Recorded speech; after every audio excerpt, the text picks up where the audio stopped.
साथ संगत जी, प्यार से कहना धन्यकार जी। साथ संगत जी, आज हमारा टॉपिक है सबके भले में हमारा भला। तो आइए सुनते हैं सद्गुरु विचार। साथ संगत जी, यहाँ रायबरेली में आप सब सत्संग का आनंद प्राप्त कर रहे हैं। युगों युगों से संतों ब्रह्म ज्ञान को ही एकमात्र तरीका बताया है जिससे हम निरंकार प्रभु की पहचान कर सकते हैं और फिर हमारा मुख भी उजला हो जाता है।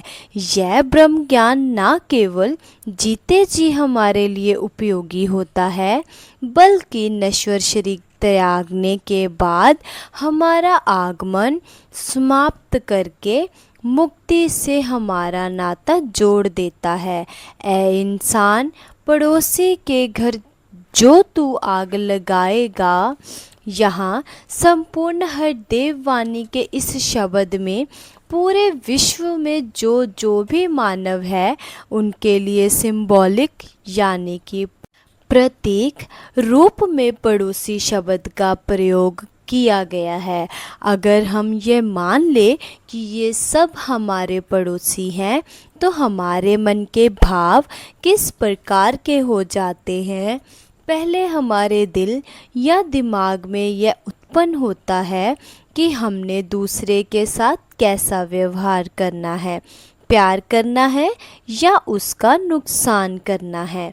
दूसरों के प्रति हमारी सोच हमारे अच्छे और बुरे व्यवहार और कर्मों के द्वारा प्रकट होती है।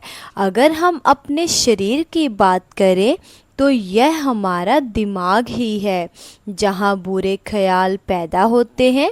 दिमाग में बुरे ख्याल आने से पहले या बुरे ख्याल के आते ही उनको कैसे समाप्त किया जा सकता है, इसके लिए इस प्रभु परमात्मा का सहारा लेना होगा जो अविनाशी है, जिसका कोई अंत नहीं है, जो हर जगह है, जो पत्ते पत्ते में है, कण कण में है, जिसको कोई काट नहीं सकता, जो हमेशा से कायम दायम है। जब हम इसका सहारा लेते हैं तो फिर हम जानबूझकर किसी के प्रति कोई गलत बात और अपने लिए भी कोई नुकसानदायक सोच दिमाग में उत्पन्न नहीं होने देंगे। फिर ऐसी सोच के साथ जुड़े हुए नुकसानदायक कर्म भी नहीं हो पाएंगे। अगर हमारे मन में ये ख्याल आया कि हम एक जलते हुए कोयले को अपने हाथों से उठाकर किसी दूसरे की तरफ फेंक दे ताकि वह जल जाए, जैसे ही हम उस कोयले को पकड़ेंगे पहले हमारा नुकसान हमारे हाथ का होगा, वह जल जाएगा।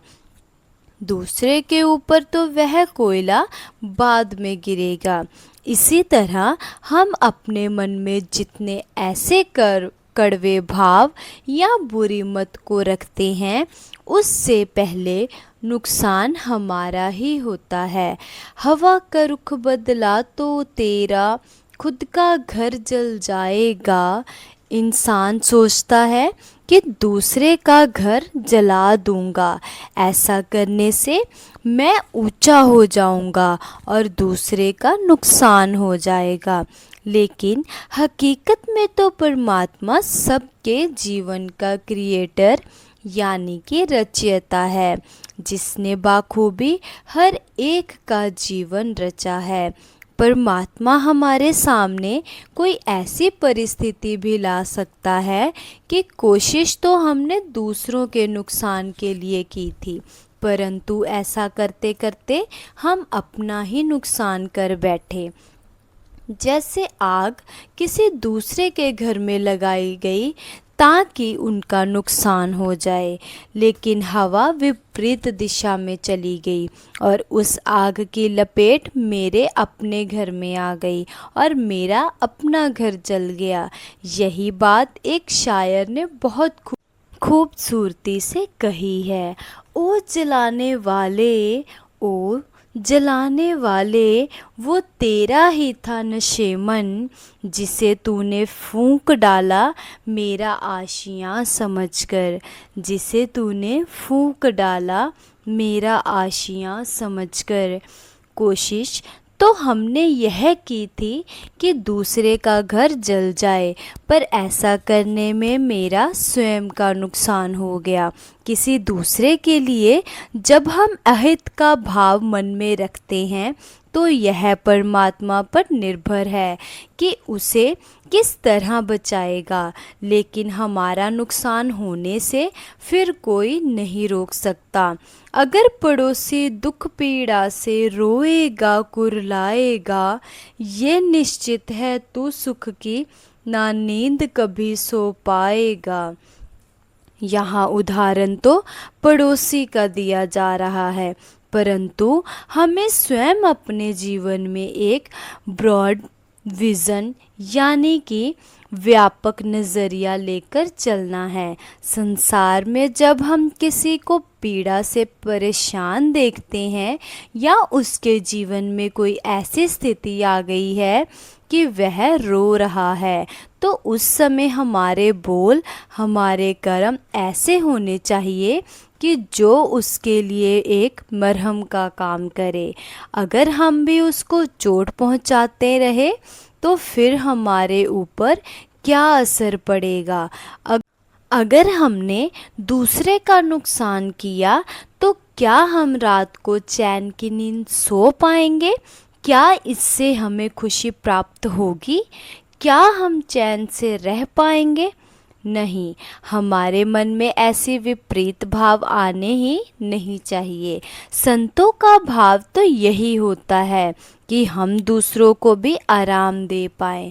अगर किसी को हमारी वजह से थोड़ा सा भी आराम मिल सकता है तो उससे हम बिल्कुल भी परहेज ना करें। हमें कोशिश करनी चाहिए कि हमारा हर पल किसी को सुकून देने में लग जाए। इसी भाव से जुड़ी हुई बचपन में एक कहानी पढ़ी थी, जिसमें एक बच्चा था और उसका एक मित्र था। उस बच्चे के पास बहुत सारी टॉफ़ियाँ और मिठाइयाँ थी। उसके मित्र के पास बहुत अलग तरह के छोटे छोटे कंचे जैसे पत्थर थे।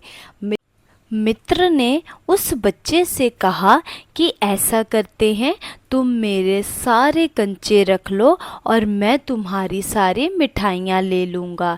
ऐसा करने से मुझे भी तुम्हारी मिठाई चखने को मिल जाएगी और कंचे खेलने का मज़ा व खुशी तुम भी ले सकोगे। जब वे ऐसा करते हैं तो जिस बच्चे के पास मिठाई होती है वह अपनी सारी मिठाइयाँ दूसरे बच्चे को दे देता है। दूसरे बच्चे के मन में ये भाव आ जाता है कि मैं अपना सबसे सुंदर कंचा अपनी जेब में ही छुपा लूं और बाकी इसको दे दूं। वह ऐसे ही करता है और जब वे दोनों रात को अपने अपने घर चले जाते हैं तो जिसने अपना सब कुछ दे दिया यानी कि पूरी मिठाई दे दी, वह मित्र तो चैन की नींद सो जाता है, यह सोचकर कि शुक्र है परमात्मा का कि आज मुझे कंचों से खेलने का मौका मिला। परंतु जिसके मन में खोट था, जिसने एक कंचा छुपा कर रखा था, वह रात को बिल्कुल भी चैन से नहीं सो पाया, क्योंकि उसके मन में ये ख्याल आ रहा था कि मैंने चालाकी की है तो कोई बात नहीं, पर कहीं ऐसा तो नहीं कि मेरे दोस्त ने भी सबसे अच्छी मिठाई मुझसे छुपा कर रख ली हो। इस उदाहरण से यह बात सामने आती है कि अगर हम दूसरे का नुकसान करेंगे तो नुकसान उसका हो ना हो, यह परमात्मा के हाथ में है, पर हमारा नुकसान निश्चित है। भूखा अगर पड़ोसी है तो तू मिल बाँट के खाया कर। हमें अपने व्यवहार में अच्छाइयाँ प्रतिदिन बढ़ानी है। अगर हमें कोई ऐसा व्यक्ति नज़र आता है जिसे किसी वस्तु की आवश्यकता हो और हम उसे उस वस्तु देने में समर्थ हो या उसके साथ बांट सके या फिर सांत्वना के रूप में उसके मन को राहत भी दे सके, तो यह परोपकार ही है। संतों ने कभी परोपकार करने में अपने आप को पीछे नहीं रखा। उनका तो हमेशा यही मानना है कि परमात्मा ने जो भी दिया है सिर्फ परमात्मा की ही कृपा है। हमेशा शुक्राना ही करते हैं, दातार तूने जो दिया है बहुत दिया है। हम अपना आराम, अपनी चीज़ें उनके साथ बांट सकते हैं जो हमसे ज़्यादा ज़रूरतमंद है या हमसे ज़रूरतमंद नहीं भी लगते, फिर भी हमारा किरदार ऐसा बने कि हम दूसरों के काम आ सके। जब मिल बांट कर पड़ोसी के साथ खाएंगे तो उसका आनंद हमें भी मिलेगा। उस समय जो खुशी हमें मिलेगी वह कोई अन्य वस्तु नहीं दे सकती। हम अपने चरित्र को जैसे जैसे निखारेंगे हमें संतुष्टि मिलती जाएगी। काम तेरा खुद बन जाएगा, काम तो उसके आया कर। संत महात्मा मदद नहीं बल्कि सेवा की भावना से ही कार्य करते हैं। वे अहंकार का भाव लेकर मदद नहीं करते बल्कि समर्पित भाव से सेवा करते हैं। ऐसा भाव संत महात्मा का कभी नहीं होता कि हमने किसी के काम तभी आना है जब उसमें हमारा कोई फ़ायदा है। संत दूसरों की सहूलियत के लिए कार्य करता है। जो बात हम बचपन से सुनते आए हैं कि कर्म कर फल की इच्छा मत कर, ऐसे ही भाव संतों के होते हैं। हम किसी के साथ अच्छा व्यवहार इसलिए ना करें कि हमें बदले में अच्छाई मिले, नहीं, हमने यह नहीं सोचना है कि हमें अच्छाई मिल रही है या बुराई। हमें दूसरों के साथ अच्छा ही करना है, दूसरों के काम ही आना है।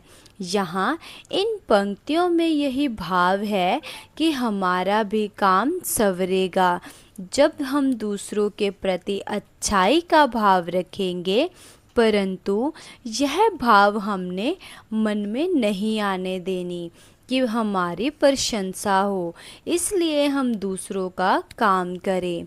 घर पड़ोसी का बचा ले, अपना घर बचाना जो। हमें एक दूसरे का सहारा बनना है। अगर हम दूसरे व्यक्ति का नुकसान होने से बचाएंगे तो अपने जीवन में भी सुकून महसूस करेंगे। अगर हमें अपने आप को सुरक्षित रखना है तो हमें दूसरों का भी नुकसान नहीं करना है।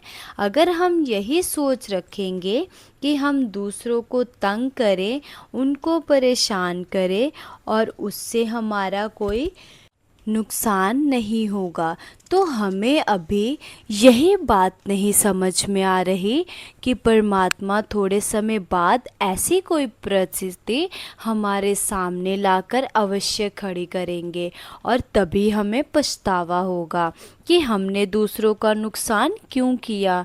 अगर हमें अपना घर सुरक्षित रखना है तो पड़ोसी के घर की जिम्मेदारी भी हमारी ही है।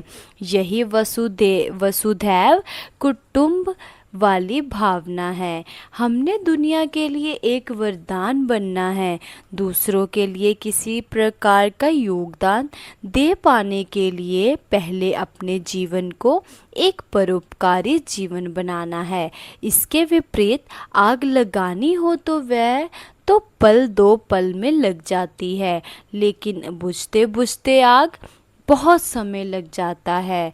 हम यह समाचार भी सुनते हैं कि कैसे सिर्फ किसी एक चीज़ की वजह से एक पत्ते ने आग पकड़ ली और उसने पेड़ जला दिया और फिर पेड़ के पेड़ लगातार जंगल की आग में तब्दील हो गए और कितना नुकसान हो गया। आग तो बड़ा बना देने के लिए एक चिंगारी ही काफ़ी है, फिर बहुत यत्न करने पड़ते हैं उस आग को बुझाने में। संतों का तो हमेशा से आग बुझाने का ही काम रहा है। हम नन्ही चिड़िया का उदाहरण भी सुनते हैं जो अपने पंखों पर लगे पानी से आग बुझाने का प्रयास करती है। उसके मन का भाव होता है कि मैं किसी तरह से आग बुझाने में अपना योगदान दे सकूं, आग बुझाने वालों में मेरा नाम गिन जाए, ना कि आग लगाने वालों में।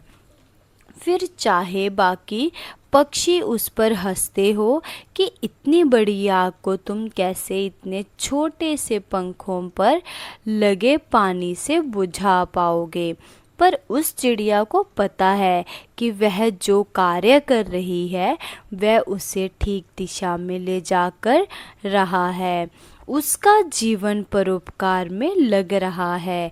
यही जीवन का सदुपयोग है।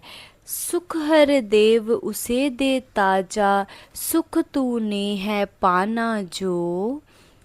सबसे पहले हमने अपना जीवन ऐसा बनाना है कि हम दूसरों को आराम और सुख पहुंचा सके। संसार में हर प्राणी के लिए अपनेपन का भाव हो, हमारे मन में दीवारें ना बन जाएं, हर एक को समदृष्टि से देख पाएं, हर एक को आराम पहुंचा सके और उनके आंसू पोंछ सके। तभी हमारा जीवन सही मायने में एक सफल जीवन बन पाएगा। हम सुख को कैसे अपने जीवन में ला सकते हैं, उसको लाने का तरीका क्या है? उसकी शुरुआत हमारे अपने जीवन से होनी चाहिए। किसी भी परिस्थिति में सुखी या दुखी होना हम पर निर्भर करता है, वह हमारा चयन है। जैसे आधा गिलास पानी मिलने पर एक व्यक्ति ने नाशुक्रा होते हुए कहा कि नहीं, मुझे तो पूरा गिलास पानी का चाहिए था और परमात्मा ने सिर्फ आधा गिलास ही दिया है। वही दूसरा व्यक्ति है जो आधा गिलास पानी मिलने पर कह रहा है कि शुक्र है परमात्मा, तूने इतना तो दिया, वरना मेरे होंठ तो पानी की एक बूंद को भी तरस गए थे। हम अपनी सोच सकारात्मक रखें। अच्छाई की शुरुआत हमने करनी है, किसी दूसरे ने नहीं। हमने अपने अंदर एक बदलाव लाना है। जब हम इटर्नल ट्रुथ यानी कि शाश्वत सत्य के साथ जुड़ जाते हैं, यह ब्रह्म ज्ञान रूपी दात हमारे जीवन में आ जाती है।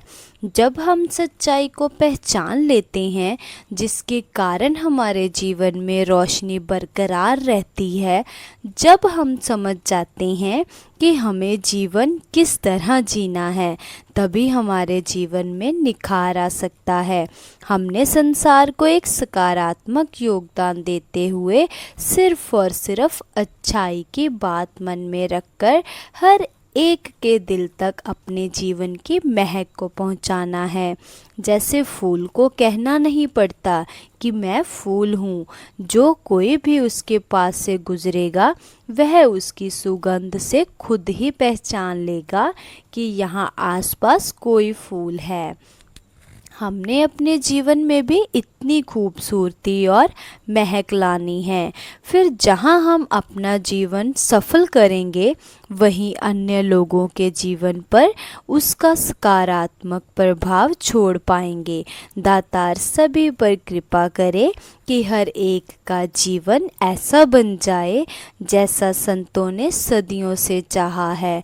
इस परमात्मा के साथ अपना नाता जोड़कर एक एक श्वास में परमात्मा को बसा ले, रोम रोम में परमात्मा बस जाए। फिर गुरमत के अनुसार चलती हुई हमारी जिंदगानी सफल हो जाएगी। साथ संगत जी, प्यार से कहना धन्यकार जी।